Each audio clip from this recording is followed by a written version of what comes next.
Hammer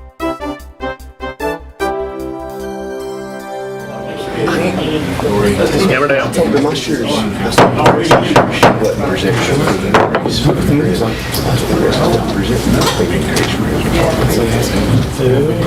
want to say welcome to the Commissioners meeting, May the 21st. Media, we appreciate you being here. And this will be we'll just reconvene from our May the 14th meeting. We'll call that back to order. And so at this time, Mr. Rowland, it's your party, and we're just hanging out with you. Thank you, Mr. Chairman. Thank you, Board.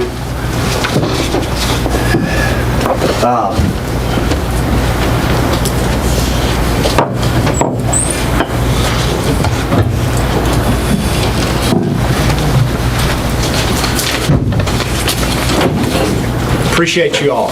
Thank you. Brought another budget with me tonight. I brought one more budget. This is the fiscal year 25 budget, and you know, you reflect back on other budgets each year as you go through the budget process, and you know, when you look back on 11 of them that we've done together, that I've had the privilege of presenting, I believe this one means more to me than any of them, the one that I'm presenting here tonight. And it all started with the one in 14-15. But the one that I'm presenting here tonight is the one that I'm most proud of. The strong financial position that's anchoring this budget that's being presented to you here tonight, it didn't happen overnight, and it didn't happen by accident. It's the product of a decade of fiscally responsible leadership on the Macon County Board of Commissioners and the hard work and dedication of the Macon County employees that have acted under the direction of the Macon County Board of Commissioners for that last decade. Decisions of this body have successfully navigated this organization through economic highs, economic lows, unfunded mandates, and most recently a pandemic.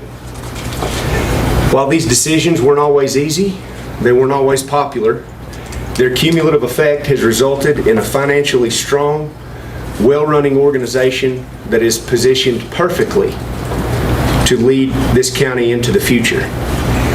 It's an undeniable fact that is illustrated by Macon County's AA2 credit rating that we're one of the most financially solid local government organizations in the state of North Carolina. Highlighting this position is our fund balance of $48.7 million. It's going to increase again this year by about $3.6 million. That fund balance earned us $3.1 million in interest in fiscal year 24. Under conservative revenue assumptions in the capital improvement plan, we currently have the debt capacity to support $70,100,000 of $133,650,000 in education-related capital improvements in the coming fiscal year through our Capital Reserve Fund. We will get the most favorable rates that the market has to offer when we go to issue this debt because of our strong financial position.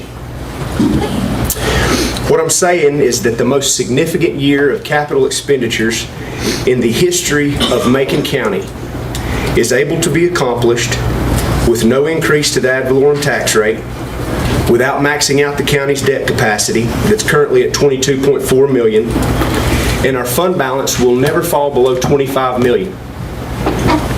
There are not many county governments in the state of North Carolina that can have the conversations we can have, and that is because of the financial position that we are in.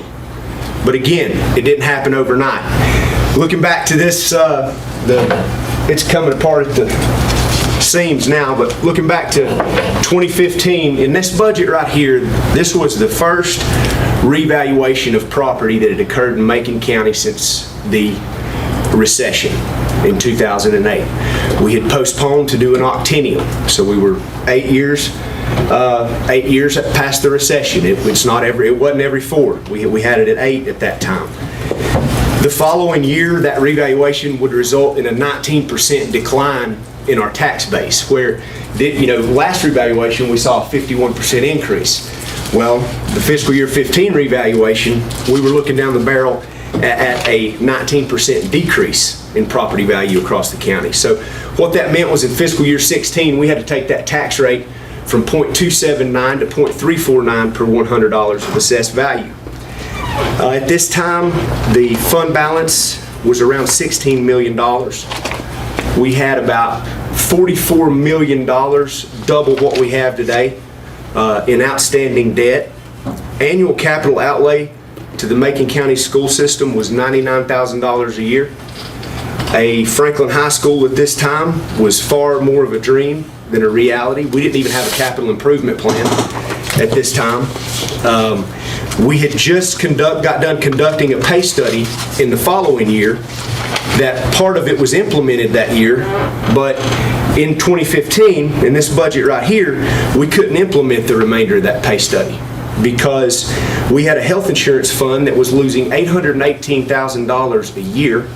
That health insurance fund, since 2009 at that time, had gone from a reserves of $6 million, and it was at that time empty.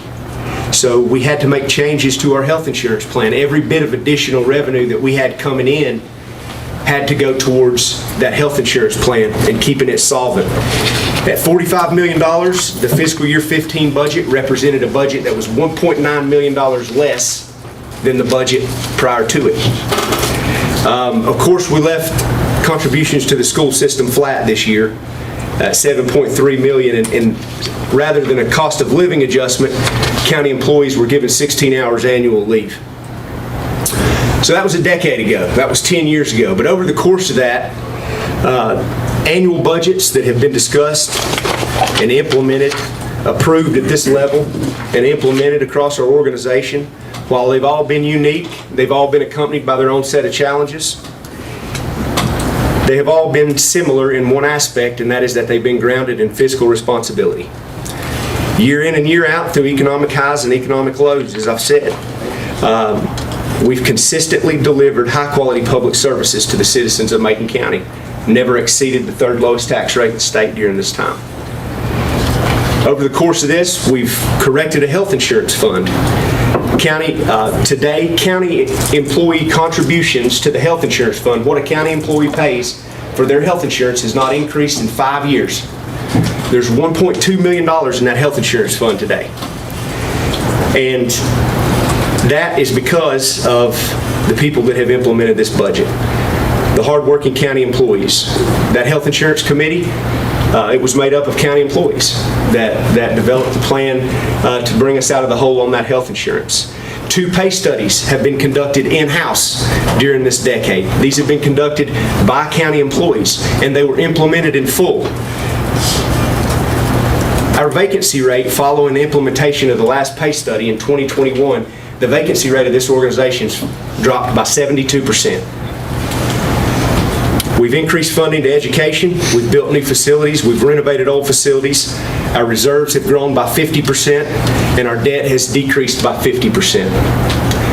And as we come on into fiscal year 25, let's take a look back at what we most recently accomplished. What you gentlemen have most recently accomplished in this fiscal year. With respect to broadband expansion in Macon County. We have, through the GREAT grant and through the expansion in Nantahala of $600,000, we'll provide broadband internet service to all of our county facilities over there that's capable of being expanded far out into the Nantahala community. Through using $50,000 in ARPA funds, we received the second round of GREAT grant funding that's going to be used to provide high-speed internet to approximately 263 unserved locations in Macon County. With respect to economic development, within that same vein, the Duotech expansion project. Duotech's been here since 1986. We've offered the incubator property to them. They purchased it for right around $800,000.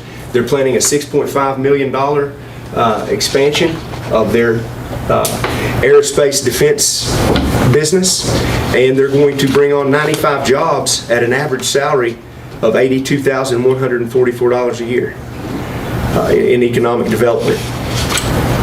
The Macon Middle School locker room facility and track. We finished the $2.7 million locker room facility in this fiscal year.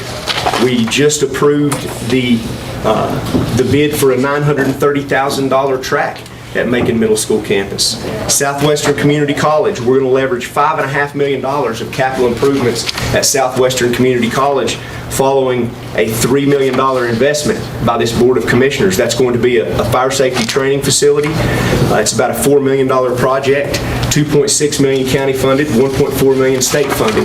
That will be accomplished in the coming fiscal year, as will the expansion of a science classroom at the Grove Center. This is an estimated $1.5 million project. Staying right on in education there, Nantahala Community, the Nantahala purchase of property.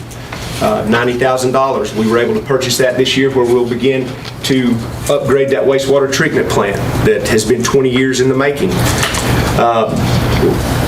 In education, we finished the Highland School design. That is coming to completion and getting ready to be discussed in conjunction with Franklin High School project, which we've spent up to date about $3.8 million in architectural fees on the Franklin High School project, and it is now coming to fruition. We'll be having a meeting later this month to discuss these education projects that we've kept going and we kept moving forward in this fiscal year, and we're certainly looking forward to that.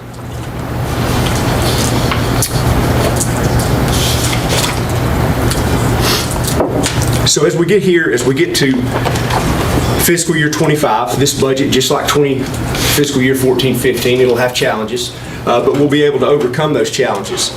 And as we look, the growth in the fiscal year budget, first and foremost at $63.7 million, this budget is about a $50,000 decrease from the budget we saw last fiscal year. And that's coming as a result of the leveling out of growth. You know, we saw a huge growth in budget last year coming as a result of dramatic revenue increases. The fiscal year 15 budget that I went over with you, we were seeing a dramatic decline in growth there, but that budget accommodated it. Last year's budget accommodated it, and in this year's budget, that leveling out is what this budget will accommodate. So at $63.7 million, again, we'll remain fiscally responsible, as it has resulted in a decade of success to this organization and the citizens of Macon County. These revenue assumptions in this budget are based on the most conservative revenue estimates, and while growth has slowed, we still face many of the challenges that we faced during the pandemic. While if you look, economic growth is slowing across the nation. Quarter one of 24, GDP falling to 1.6%. That's down to 3.4% from quarter three of 23. It's the slowest growth since calendar year 22. So that comes, and that was the intended purpose. That was the intended purpose of raising the federal funds interest rate, which we saw inflation overall trend downward, but at 3.4% in April. It had ticked up in recent months leading up to April, but it's down overall at 3.4%. Certainly not as high as what we were looking at last year, but it's still something we have to contend with. Also, wage growth, although it's coming down as well, it still remains well above historic levels, as we're going to look at examples around the region that we're seeing, and unemployment at around 3.5%. It's just it continues to be everybody that wants to work is working. As we've discussed, this will maintain our solid financial position. We have never been more well positioned financially to move forward in the coming fiscal year. We're insulated from economic uncertainty and the fiscal responsibility. And what I'm talking about when insulated from economic uncertainty is that the tax base, we will see a little growth in revenue in the coming fiscal year in tax base. And so while we see real estate sales numbers dropping from pandemic highs, they're down about 18.6% in Franklin, 13.7% in Highlands. Those average sale prices, they continue to remain up there. Values continue to remain up there. Highlands average sales price. Since 2019, the average sales price for homes in Highlands has increased by $1.1 million. It's increased 86%. When you look at Franklin, the average home price in Franklin is $290,000, right at $301,000. So I mean, that's just $307,000. Excuse me. That's a 65% increase in Franklin since 2019. So that's where those values are at. Again, this is not the growth that we saw last year, but it is representative of what's going on. While your real estate sales are down, your building permits, your residential building permits are still on pace with last year. We're still seeing that development activity. So you have a combination of that occurring that is going to generate a increase in your tax base. So our property values will increase by $245 million in the coming fiscal year. Motor vehicles will increase by $43 million total value. So that's going to generate about a $686,000 increase in tax collections revenue in the operating budget. And remember, that's our most consistent source of revenue. That is revenue that can be relied upon. Sales tax, as it represents about 15% of our 22% of our budget. Excuse me. The $14.1 million that we budgeted last year will again be budgeted this year.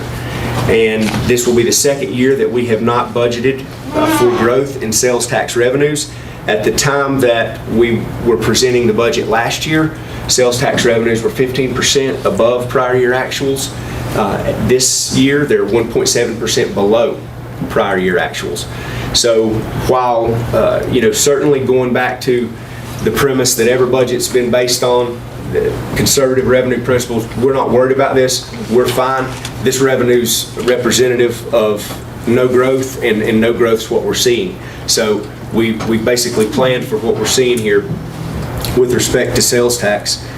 Service fees, ambulance revenues makes up a lion's share of your service fees. In addition to that, you have your construction and development industries. You're going to see some increases and decreases within those service fee categories that are kind of representative of what's going on as well. For instance, you're going to see an increase in excise fee revenue in Register of Deeds because of property values. The values are higher, and the stamps on the deed reflect the property value. So that revenue source is higher, while your recording fee, based on the actual deed recording, is going to go down. Similar building inspections, you're not going to see the decline in building inspections because we're just not seeing the decline in building inspections. Development continues to occur. And so with intergovernmental revenue, Medicaid, you're going to see a decline in Medicaid reimbursement. That's going to be in your health department, and that's going to contribute to that decline in intergovernmental revenue there. And then miscellaneous revenue, as you will recall, the miscellaneous revenue source is what we used in the prior year to increase our capital spending levels far above what we've saw to be historically normal levels, as we'll look at here in a minute, and furthermore levels that we can sustain under normal growth conditions. So in anticipation also of the capital improvement plan in fiscal year 25 calls for a $20 million reduction from our principal amount, which basically your interest on investment is earned from our fund balance. So if we take $20 million from that to go into the CIP, there's going to be less money there. And we've also assumed, though, that this leveling out of the economy is going to result in the federal funds interest rate to begin coming down. So that will negatively impact this revenue source. However, if that federal fund interest rate is coming down, we should see building activity pick up, home sales pick up, and that operating revenue sources in sales tax and tax collections pick up. So the intergovernmental revenue here, or the miscellaneous revenue here, is kind of acting like an insurance account, if you will. It has to act inverse of what's going on with respect to your operating revenue sources. Just to give you an idea, in miscellaneous revenue here, we have $818,000 budgeted for interest on investments. This budget is balanced using $818,000 in interest on investments. The pre-pandemic average for interest on investment from fiscal year 18 through fiscal year 21 was about $550,000 a year. We earned $2.4 million on interest on investments in fiscal year 23, and we have earned $3.1 million in interest on investments in fiscal year 24. So again, going back to conservative budgeting and using conservative revenue estimates, we have it budgeted, this budget's balanced at $818,000 in interest on investment revenue. So overall, while the operating revenue is decreasing here, your intergovernmental revenue, which largely again is grants, and then us reducing those levels of interest on investments back to levels that are representative of normal growth conditions, you're going to net out to about a $50,000 decline from prior year. So let's look at expenditures. They're shown two different ways here, but despite the annual inflation of 3.4% for the months ending in April of 24, expenditures are going to decrease by about $50,000. Nonetheless, the expenditures at this level will leave us well prepared to maintain the high level of service which we've become accustomed to. As I mentioned earlier, your inflation, your sustained high demand levels, not only are your demand levels high in building inspections, your demand levels remain at previous year levels in EMS, your demand levels remain at previous year levels in Sheriff's Department, Animal Control Department, across the board. You can go department through department and demand continues to be at these levels. So all of these things are creating challenges for us. The record unemployment, or the record low unemployment, the slowing of economic growth has contributed to that, but the distribution of revenues in this chart to the right, when you look at these increases and decreases on the far right, let's get them back up here. That's how we're going to deal with these challenges in the coming fiscal year. The new growth that we just discussed that was generated in ad valorem tax combined with a reduction in capital expenditures is now going to be directed toward operations. This increased revenue to operations is going to allow us to offset unavoidable increases in salary and benefits, as well as unavoidable increases in non-salary and benefit related operating expenditures. And you can see that there at the top, your salaries and benefits, they account for about $33 million of that $63 million in the coming fiscal year, increase of about $1.1 million. Similarly, non-salary and benefit related operating expenditures, that's the tools that we use in this organization to do the job that we do. That's everything from paper and pencils in human resources to medical supplies and ammo in the Sheriff's Department budget. That is everything that we do represented there, and again, that's about a $200,000 increase. Annual capital spending, as we discussed earlier, it will decline. But when you look between education and county capital expenditures, so your third line down, and that is county-related capital expenditures. That's what we spend on county needs. At $1.9 million combined with what we will spend on education at $1.3, that level of capital spending represents a 27% increase above the pre-pandemic average of $2.4 million annually. So that just goes to show you why we're bringing capital spending back down to normal levels within this budget. We've talked about new normal and how that, before the pandemic, things were here, then they spiked up and they came back down, but they're still at a level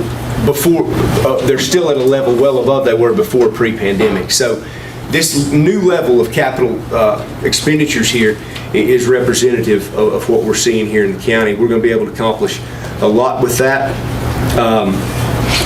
Transfers and non-departmental combined at $3.7 million. That's about a $22,000 increase in the prior year. You had some reductions there in transfers that were offset by, we had to have an increase in our workers' comp and property and liability insurance in non-departmental, so that offsets. We've also included a $221,570 contingency fund. That's included in your non-departmental as well.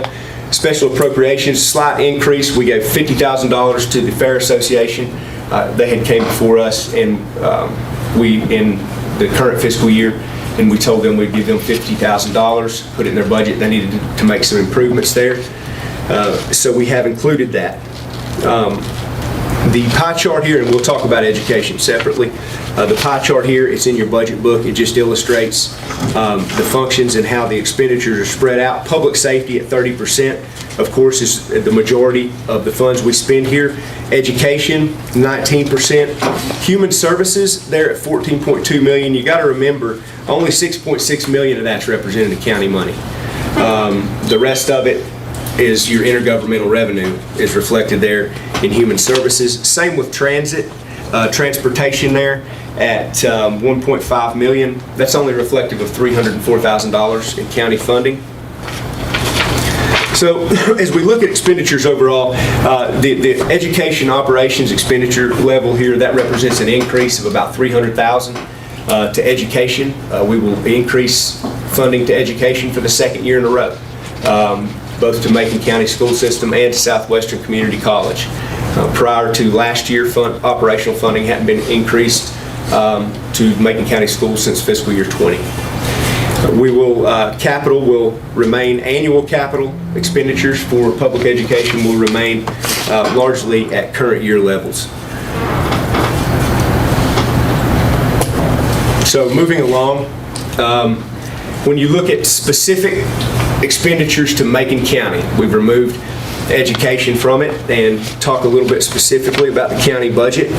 First, salaries and benefits. So in April of 2024, Health Director Kathy McGaha came before the board, requested the addition of 2 environmental health positions.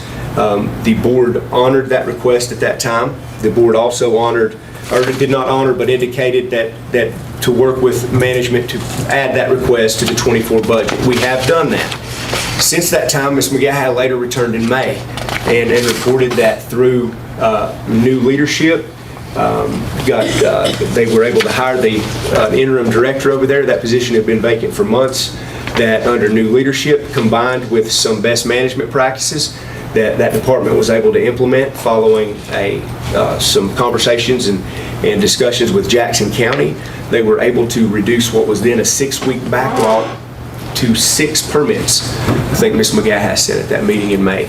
So with that being said, that was a development that had occurred between the time of that April decision of the board, or the April indication of the board, and what had occurred. So about $171,000 is attributable to the addition of these positions. And, the board also awarded $20,000 at that time, as I mentioned, to overtime, and that was used. Overtime was used, contract labor was used, and that's how they brought the permits into line. So I have recommended, while those positions are funded, I have recommended that the board consider maybe having some more discussions with the health department and postponing the hiring of those until January 1st or sometime to see if this does continue. Then that's great. If they can continue to manage that, if they've been able to successfully do that, have that kind of turnaround in a month with $20,000 for contracted services and overtime, maybe that's something that should be discussed further. But nonetheless, that money will be reflected in the salaries and benefits, and those positions, the only 2 positions that were added, are going to be there. I would like to say thank you. Also, with respect to positions, these are the only 2 positions that were included in the FY25 budget. But if you'll look in recreation, even with the cost of living adjustment and the step increase, you'll see a $37,000 reduction in salaries and benefits in recreation. And that's because over the past 2 fiscal years, through the addition of contract labor, we've been able to eliminate 2 positions from recreation department. So just going to show you how that, again, we're taking steps there to control our operating costs with respect to salary and benefits. So that's what's going on with the positions. The 2% cost of living adjustment has been recommended for all county employees. That comes, again, in October of 21, when we implemented the pay study. There were 47 vacancies across the organization. Today there are 13. There were 21 vacancies in public safety at that time. Today, I think there are 4. It's in your budget book, but I can't remember. But it just goes to show you the impact that implementation of the pay study, along with our continuing with, as inflation has crept up, as everything continues to rise, our ability to keep pace with that. Now, as everything continues to, or starts to level off or come down, again, this budget responds to that. Last year, we were looking at a higher COLA than that. The step increase, again, is pay plan maintenance, advancing each of our employees through the pay plan. And this is our biggest challenge. I think the ability to continue recruiting and retaining high-quality employees remains the biggest challenge. And it's not just my opinion. When you look around, we've had 2 counties contact us this year, Cherokee County and Swain County. We were both contacted by agencies that were conducting pay studies for these counties. I don't know if they implemented in the coming fiscal year or not, but it remains to be seen. This study was being conducted. The North Carolina Association and North Carolina League of Municipalities, as they do every year, issue what counties and towns across the state are doing. For counties in the West, it's 3.6% average cost of living adjustment. The town of Highlands, I know, has approved or has presented a 5% cost of living adjustment. I think Jackson County is presenting a 3% cost of living adjustment. So while we're not, maybe not as high as some, we're still able to do something. We're still able to continue maintaining our pay plan. We're still able to acknowledge that the cost of living does continue to increase for our employees. The health insurance plan, again, 5 years, no increase. And fiscal year 15, getting back to that story, that wasn't the last time we had to wrestle with health insurance. From fiscal year 16 through fiscal year 19, 4 years. In those 4 years, the operating budget contributions were $1.2 million. Our operating budget had to increase each year to go into that health insurance reserve fund. Furthermore, we had to make one-time contributions to the reserve fund of $1.8 million over that time period. So that was prior to joining NCHIP. And since then, again, it's worked, and that is why the no increase to contributions is a big deal, because that whole time that operating cost, that benefit is eating up, that's money that can't go to the employees. That's money that you don't see, that you can't show to the employee and continue to advance. So we're very proud of that. We're also very proud of our ability to control this non-salary and benefit relating operating expenses. That's a mouthful at $12.6 million. But nonetheless, while this is an increase of $200,000, $250,000 from the prior year, this right here is $50,000 less than what we spent in this category of expenditures in fiscal year 23. And that just goes to show you there are, as we've discussed, and it's in your previous year budget message, the different types of expenditures in here. There's ones we can't control, the inmate medical in the sheriff's jail. The sheriff, if somebody comes in there with, pregnant with cancer and got one of their legs gone, he's got to take care of them. He's got to pay that medical bill. We don't know what that will be, but we have money in there, and so things fluctuate. Things go up, things go down, but nonetheless, this organization has done an excellent job of controlling these costs. And I've highlighted for you in the budget message, we really went, and when we looked at whenever this became a thing, was in fiscal year 21. And in fiscal year 21, that was the budget of the pandemic. That was when we had to take all the capital expenditures out of the budget. There was no capital in the budget. And we went through these non-salary benefit operating costs with the finest tooth comb you could go through, because we didn't know we had to reduce sales tax. I think we reduced sales tax 30% in that budget, a 30% revenue reduction in sales tax, because that's when everybody thought, we didn't know what was going to happen. So anyway, we evaluated these. We put, there were no new phones, all the programs and initiatives, all the office supplies. And so we went back, and I included in the 21, this is from the 21 budget. This is an excerpt from it, and it says here, the fiscal year 21 total budget amount of $1,321,810 within the accounts of telephone, printing, advertising, equipment maintenance, operating supplies, computer supplies, office supplies, uniforms, vehicle maintenance, is representative of a $67,000 decrease in expenditures from FY20, but it was $183,000 decrease from fiscal year 19. When you look at those same 11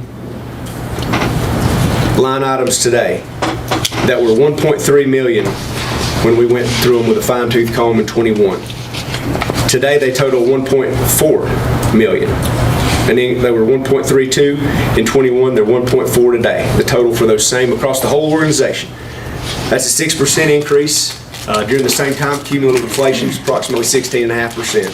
So what I'm saying is that our ability to control these has been so pivotal, just as pivotal as new revenue coming in, to being able to continue moving forward with these salary things. And that's because these employees continue to do their part. They continue to operate efficiently and effectively. These increases, you have a $102,900 increase. And I'll tell you one thing. With $63 million, we're going to get these TVs fixed next year.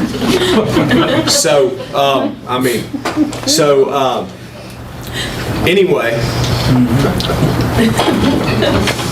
We can see them. We can see them. Can you still see them? Yeah. Okay, good. You need to look at this one. Okay, so with these, within the $250,000 increase, when you look at what's led to that increase, culture and recreation, that's non-salary and benefit related operating expenditures. And again, all this is outlined in your budget book. I'm just trying to keep it real high level.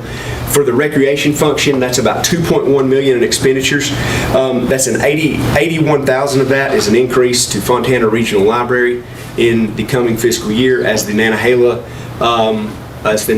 building comes on site, and as again the same issues that we're dealing with salary and benefit wise for county employees, so are the county employees that we fund in other organizations as well. That has been included in there to help address that. Thank you, sir. General government, you got about a $54,000 increase. That's about $2.7 million in non-salary and benefit related operating expenditures that the general government spends each year. This $54,000 increase is primarily due, you had an increase in your tax office as the revaluation. You're going to see it in contracted services.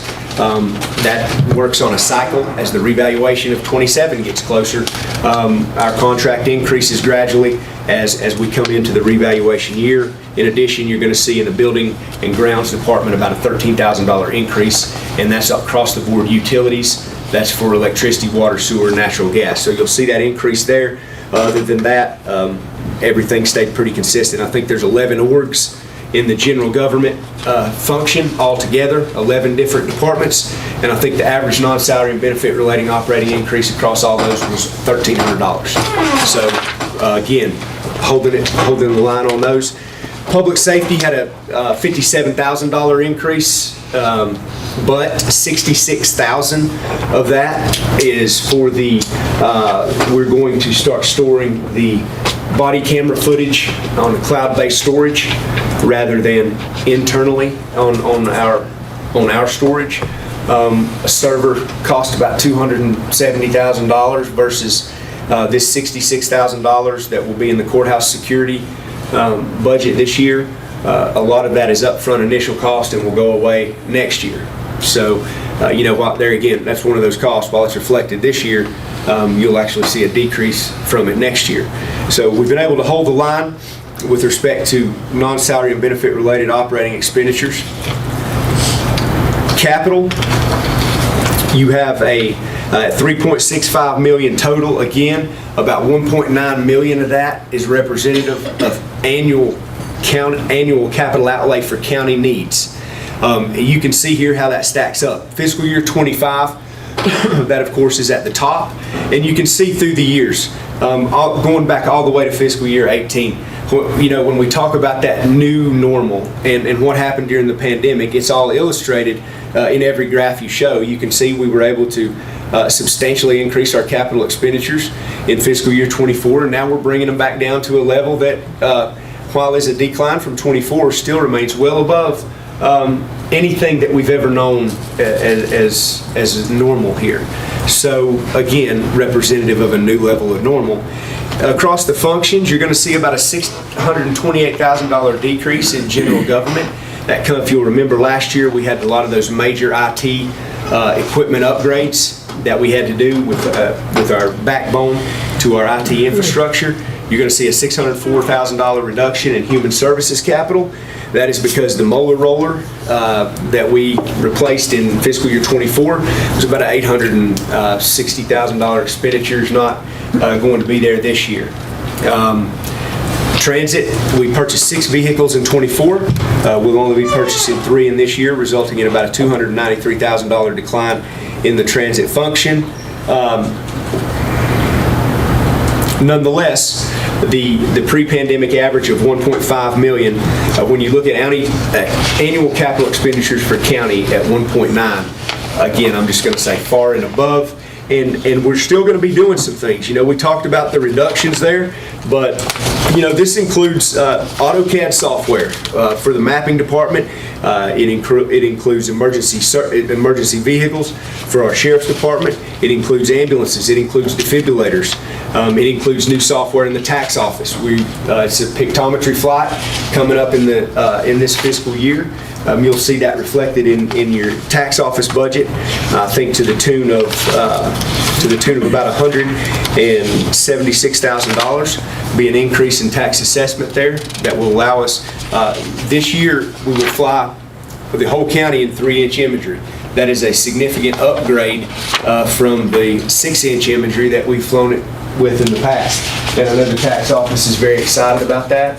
Pictometry is something, again, the annual payment for it shows up in your operating cost, but the detail and precision with which it allows the tax appraisers to measure and to use, it takes the place of people. That's a software that really takes the place of people and helps us be able to do that and control operating costs. So we got a lot going on. Annual capital expenditures at this new normal. It's going to be a lot of good things in the coming fiscal year. So last but not least, John, you said you watched Inside Edition at 7. I got to get you out of here. Education. Let's talk about education. So for the second year in a row, public education funding will increase.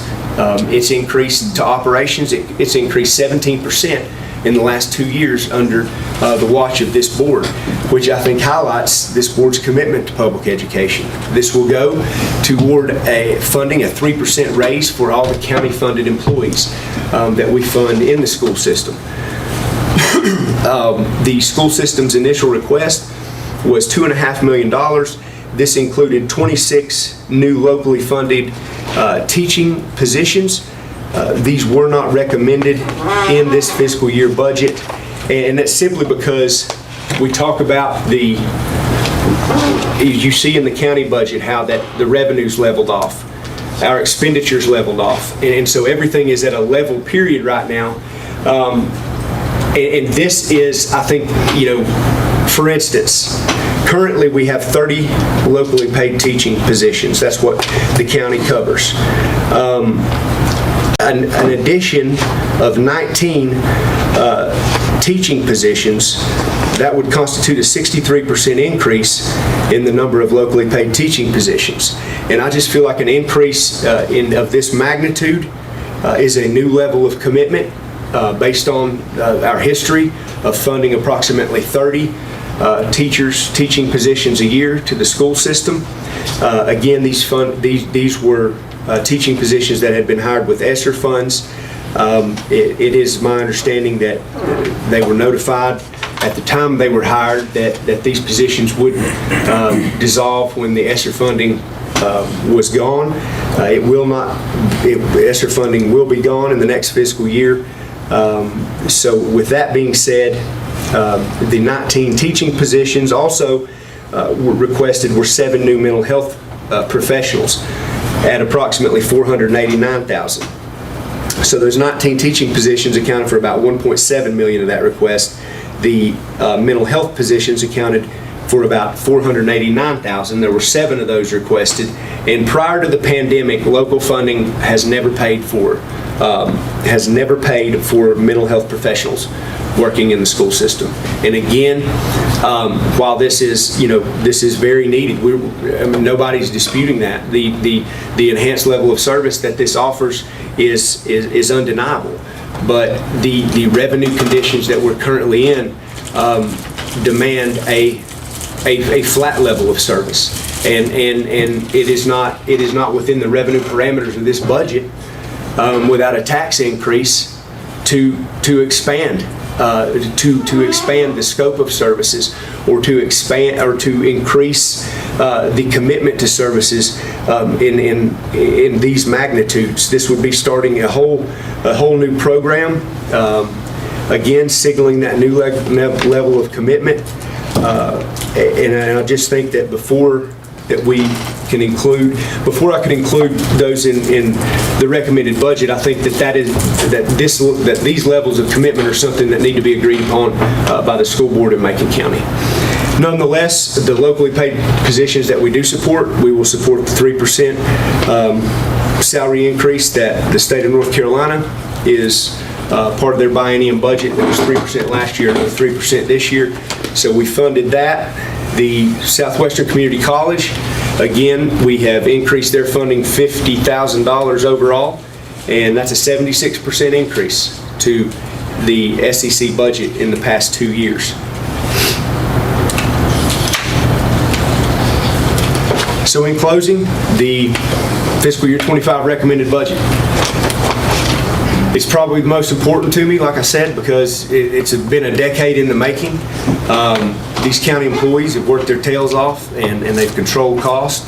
It's enabled this board to be able to make decisions that have reinvested back into this organization, that have reinvested in public education, and made this county great and made it better. This budget sets the foundation of $145 million in CIP improvements. And again, those include improvements like the Franklin High School, the Highlands Project, the Recreation Park, $1.7 million Recreation Park, pickleball and tennis court complex, the pay plan maintenance, cost of living adjustment, no increase to the health insurance. We'll hold the line on operating expenditures, as I said. We'll approach a new level of normal with respect to annual capital expenditures, allowing us to get more maintenance done on these buildings in this organization than we've ever done. And I know that's been a big thing for this board. And I think that moving forward, you'll see in here we've got some roof replacements. We've got some very key facilities that we'll be maintaining in capital that you can see there in your budget. Again, these are built on the most conservative revenue assumptions that you can build a budget on. This budget insulates us, gives us $221,500 in contingency, maintains the lowest tax rate in the state of North Carolina at 27 cents per $100 of assessed value. And with that being said, as always, Lori, thank you. Lori's excellent. Lori is great. Lindsay, thank you. Finance, Tammy, Pam, just everybody that helped, get this budget put together. All the department heads and county employees. That's all I have. Mr. Rowland, don't forget yourself. Appreciate what the time you spent putting this piece together. Then you stood up here in front of us and shared it. Thing to work.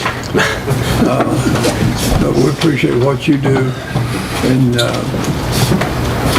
bringing your groups together and producing a book of this nature. Thank you. It was another thing that's changed, I guess, in that decade. Got married and 6 kids at home. So that'll get your attention. Hey, hang out a minute. Yes, sir. I hate to grill you, but I've been writing down a few questions. Can we just go rapid fire for just a minute? Do it. Let's just knock these out. And I probably should know some of these. But what is our county debt capacity? Right now, you told me, I think we cut it down to somewhere around 20 million currently. Right now, And I guess that kind of coincides with our millage rate. our principal and interest, the total amount of debt we have outstanding is $22 million. That number was $44 million in 2015, as I had mentioned. Now, as far as our debt capacity, I'll have to get into the capital improvement plan in that. So when I said, all I'm saying is that we can take on all those projects and have the ability to still debt finance. I think the number in the capital improvement plan is $14 million on those, if assuming that level of capital expenditures occurs. Okay. I guess, seeing all that is somewhat remarkable. But in my simple mind, how are we able to take on all these new projects on a lesser budget? Looking at... Well, because your decline in your capital spending. From last year's. Your decline in your capital spending, it was funded with a portion of interest on investment revenue. That portion of interest on investment revenue wasn't reduced. We only reduced interest in investment revenue by $192,000, but we had probably a $900,000 reduction in capital expenditures. So you had $600,000 new money coming in your ad valorem, and then the rest of that remainder was made up from your interest on investment. I guess that goes, so the interest on investments, are they reflected on the actual budget, or does that kind of more or less go directly into the fund balance? No, it's reflected on the actual budget. All right. And does this budget have its own contingency, or is a contingency referred to? Is that kind of a portion of the contingencies that were No, the contingency fund's $221,570. Out of this budget? Yes, that's revenues in excess of expenditures. All right, I've got one or two more. The government stipend on the Forest Service check they provide us, I can't remember the STP or whatever they call that. Does that increase? Is that adjusted? Yes, with things our rate as well? things like the 3% state employees, it's reflected in that. Now, one thing about that is, and then our county budget number that we budget for that just has to reflect that match amount. But one thing, I'm talking property from the government, like our Forest Service lands and the stipend, the PILT money. oh yeah. Yes. Does that fund increase with? No, it gets approved, and then it stays. It takes legislation to check to up and down. But it checks the same every year. Doesn't matter what our tax rate is. Yeah, We received but not. We received $453,000 last year. I budgeted $430 for the upcoming. So really I just look at like an average. Pennies on a $60 million It's right budget. on the All right.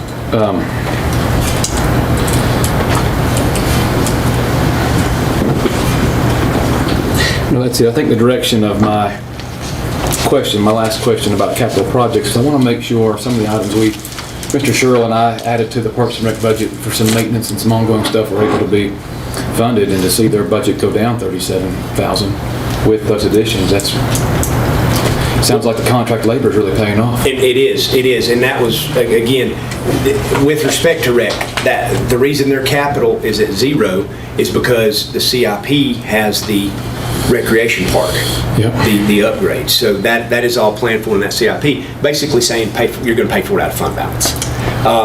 So with that being said, getting back to your other question though, your tax collection revenue. So in your salaries and benefits, you had about a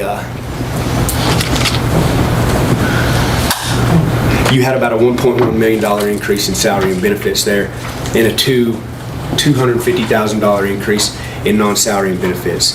So let's call that $1.3 million increase in salary and benefits.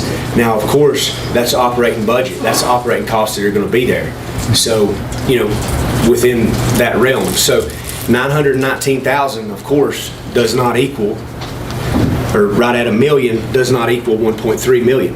So you have $300,000 that is going to come out of that interest on investment revenue that is budgeted at $818,000. $300,000 of those operating costs. And these are just big numbers, but that 818,000, we made 2.4 million in that interest on investments in 23.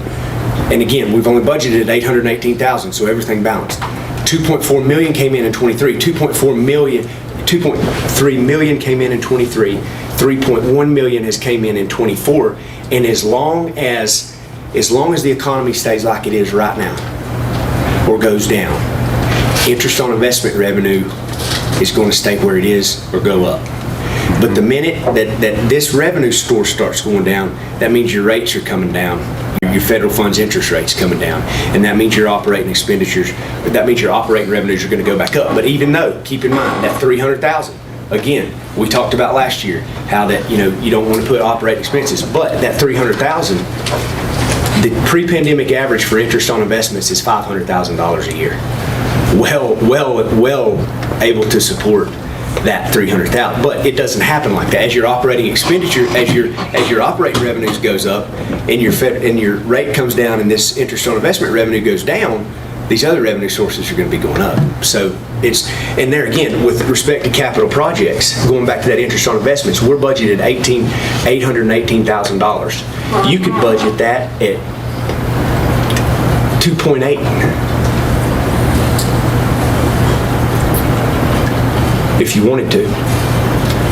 But the thing is, again, once the rates start coming down, and and I'm just saying that, I just threw that out there because Have to be tied to capital. I mean, it'd have to be tied to capital.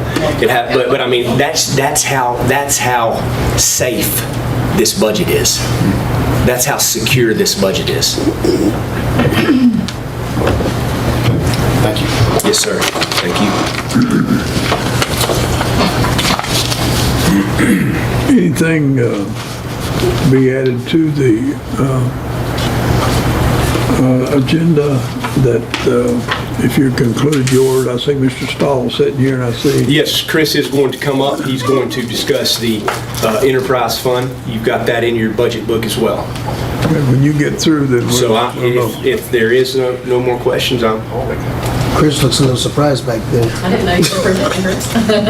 he's going to answer any questions you have about it. But I'm always aiming to play.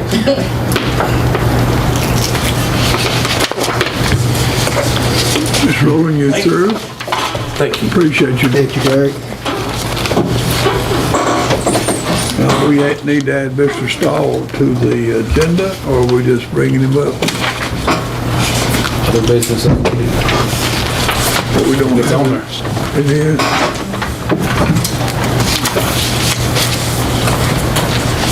Did you bring your 3-page document? I've got it in this book. That's in the book. Other business is needed. That's for Chris Stahl. Thank you, gentlemen.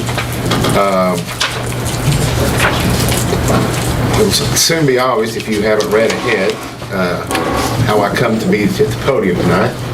But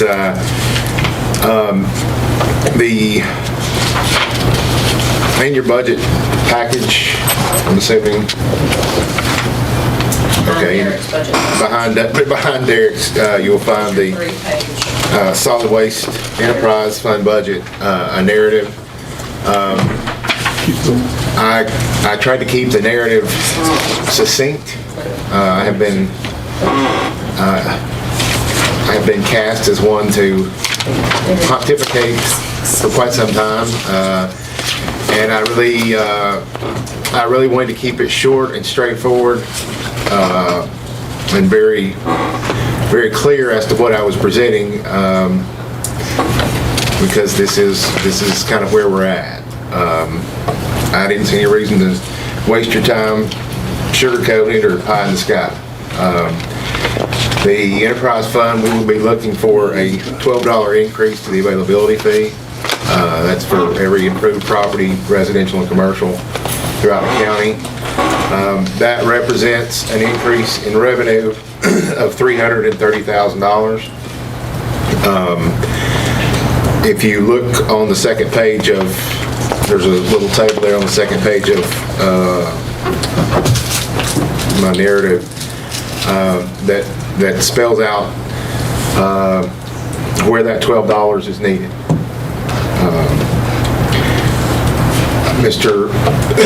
Excuse me. Mr. Higdon, you had asked me to look at convenience center employees. We've made several changes to them over the past few years. I think we've increased the starting pay for those workers over $5 over the last 4 or 5 budget cycles. We've also made adjustments for longevity. And so what made sense and what I evaluated was if we change the grades.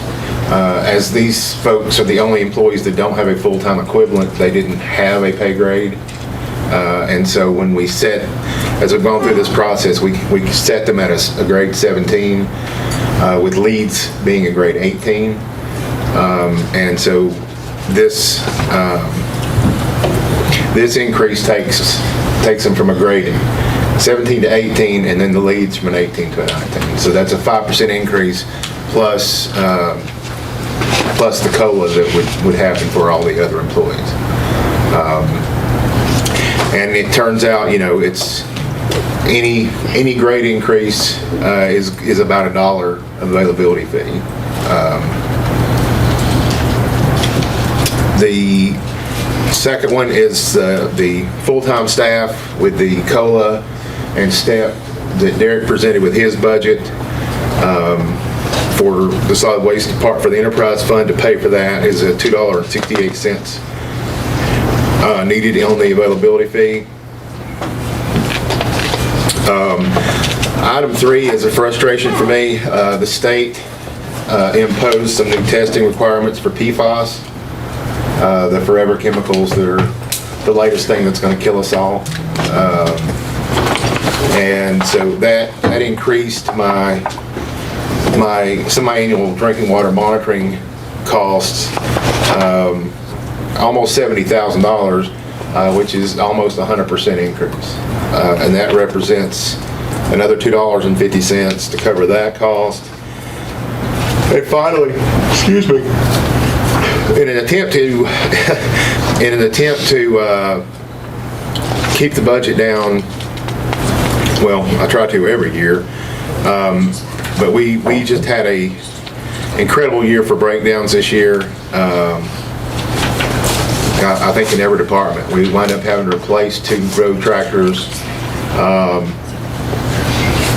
The baler at recycling, apparently they stopped supporting the software 15 years into a 30-year machine's life cycle, and so, that was a huge hit.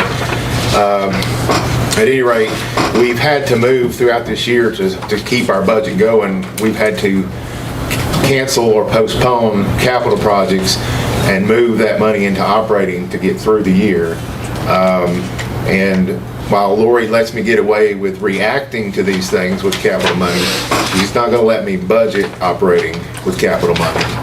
So out of that roughly $300,000, $167,000 went into operating. The rest of that went diverted into other capital projects like the 2 trucks that we bought, into capital expenditures. So that comes to a total of about $6 on the availability fee, and you add those up, you get right at $12.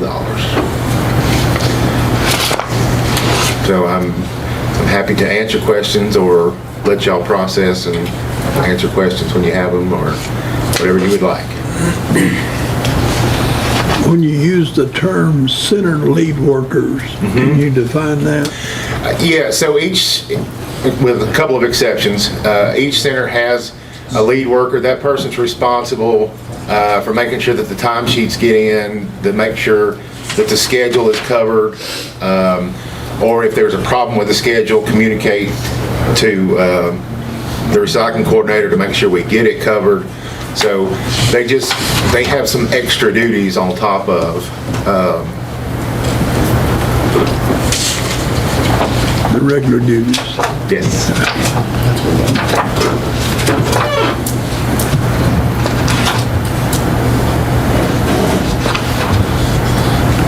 Chris, how long have you been at 108? How long have you been at 108? Oh, wow. That's a good question. I should have looked at that. It's been probably, well, I can answer 17 or 18 when we took on the $1 million note.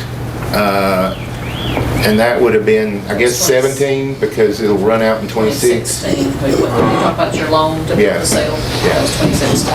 Okay, well, that's when we went to 108. And of course, And you went, what was before 108? So what was that jump? it might have been 70. I can't remember if there was, like, it was 70, like, for 20 years. And then I think we went to 90. Right, a few years before we went to 108. But when we went to we took on $1 million worth of debt, and you can do the math at 27,000 per dollar. We basically raised an additional 400,000, and the other 600,000 we pulled out of the operating budget, which was probably a little over aggressive on my part. Yeah, just to clarify, when he's saying we took on $1 million of debt, the debt service payment. Debt service payment, I'm sorry. Is almost $1.1 million a year. We borrowed $9.8 million to build the new landfill sale. Right. But the debt service payment for a 10-year loan was right at $1.1 million a year. I'm sorry, thank you, I said that poorly. Chris, what is the enterprise fund balance? You know, John, I knew I was going to be asked that question, and I will stand here and I'll give you an honest answer. I've been doing this job 23 years and 1 month, and I have never known the answer to that question. And frankly, I don't want to know. I present a budget without, I know that there's $10+ million sitting somewhere. I can't tell you how much of that is obligated versus non-obligated. And I've never known, and there's $2 million. The way I set the budget up is to pay for operating expenses from revenues and to put capital purchases and projects out of fund balance. And so when I believe this budget has 1.7 in fund balance. million in fund balance. When I put 1.7 in there and she doesn't call me and raise hell, that's all I need to know. Well, I mean, the biggest part of that question is how do we know, other than what you're stating, that you need the additional revenue? If you've got this enormous fund balance, An enormous fund balance. No, it's not. You got to realize, we're up against closing a major landfill sale, Right. which is an estimated cost of, 15, probably. and we do have amounts in reserves. Every year, we set aside reserves to close said sale. But yeah, if you look at his cash only, you're like, wow, he's got a lot of money. But then if you look at that liability, what it's going to cost to close that sale, probably within, a year or so? 2 years. 2 years max. That's a huge cost that keeps growing due to inflation. I can take a look though at his normal fund balance, and I'm assuming we'll probably have at least one budget work session, a general one, aside from the one that's coming up Tuesday for education purposes.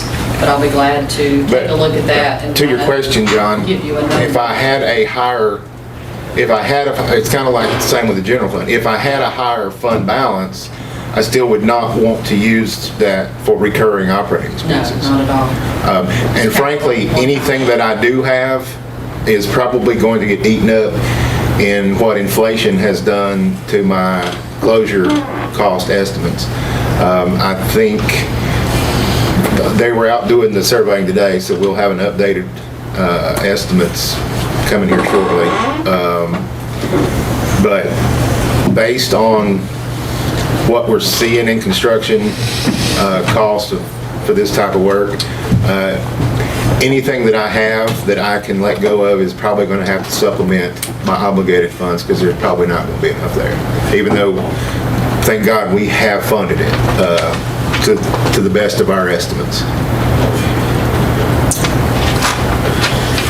On equipment, do Do you have like an expected life cycle, maybe like a depreciation schedule that you maybe turn around on 3 to 5 years, or do you kind of let a lot of this stuff turn into dinosaurs and then replace it after 20? Well, most of this equipment, I'll just use the compactor because that's the biggest Everyday one. equipment, you know. Yeah, the compactor's the most expensive. It's running 8-9 hours a day. Generally, you will get, the manufacturer, you'll get 10 to 14,000 hours. At 2,000 hours a year is a good estimate. We try to get 20. So that's, we try to run a compactor for 10 years. Dozers, well, I mean, 20 is kind of the limit on anything. There are a lot of, I mean, other landfills that I've talked to over my years. They have a more frequent replacement. They try to replace between 10 and 12,000 hours. Unfortunately, the guys really try to take care of the PM stuff, and so we try our best to get 20 out of it, or get 10 years out instead of 5 to 7. Out of a dozer, 10 years. I mean, we have our last 3 dozers, and the oldest one's probably 15 years old.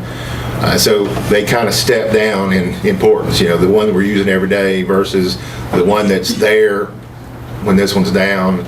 And then the third one, you know, it may be working slopes or, you know, cutting roads or, you know, ancillary work.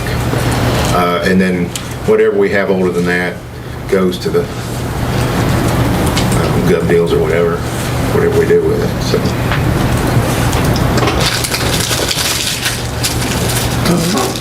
Mr. Leal, I see you standing over there. I'm just waiting for this gentleman to finish so I can grab my recorder. I don't want to interrupt the conversation. By all means. Okay.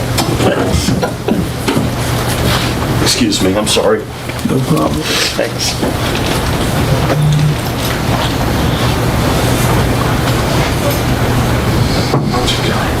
Thank you, Mr. Stahl. For Thank what you. do and for the county. And we feel for you, the complications that you have to endure. Thank you very much for what you do, and your people. Thank you. The I people appreciate at it.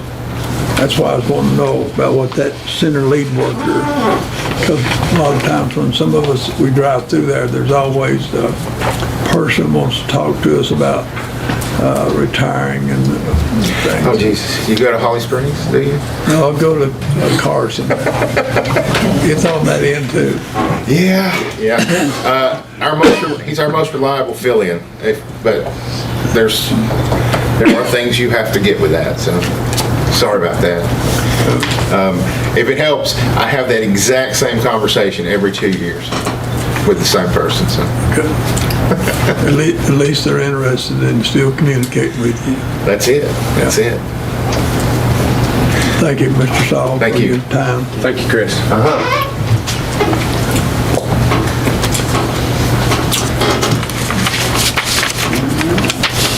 Just Roland, do we have anything else before we go into closed session? I don't think, is there a need for one? Yes. For a closed session? Yes. I have one, that's under 143-318.11A. Whichever number it is for property acquisition. 54, 55, I like that. Warren County for your records. Motion to go into closed session, Mr. Chairman. Second. Let's let him see if he's through with his.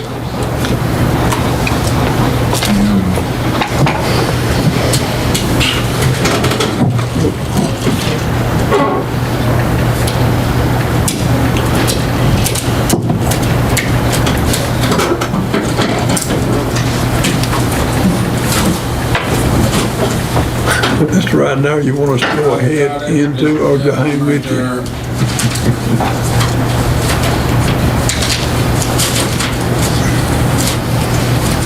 He said, man, that went quick.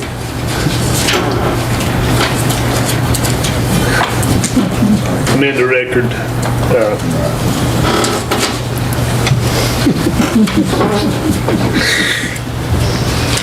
Had me turn red trying to hold a breath. And you get the, I'm all right.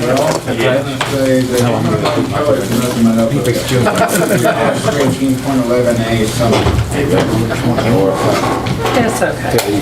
let the record reflect the correct statute. So we've had a motion, it's been second. All in agreement? Everybody knows one from the other. Thank y'all very much. You're welcome to hang out or go to Burger King. Whatever you want to do. A few minutes later. To the radar. You might find, like, the momentum you have for projects nowadays is so stupid. When it just black and you might find lots of. Oh, my owner, I think I wrote this. It's swollen as much as I got carried to shovel today and digging hard.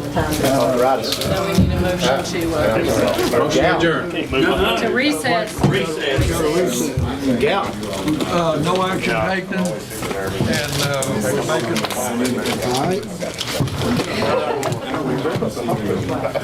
Chairman, I make a motion that we recess until May 28th at 6 p.m. at Franklin High School Fine Arts Center, located at 100 Panther Drive, Franklin, North Carolina. Second? Got a second on that? Yes. Got a second? Yes. Any more discussion? Not, vote? 5-0. All right, thank you. Appreciate you.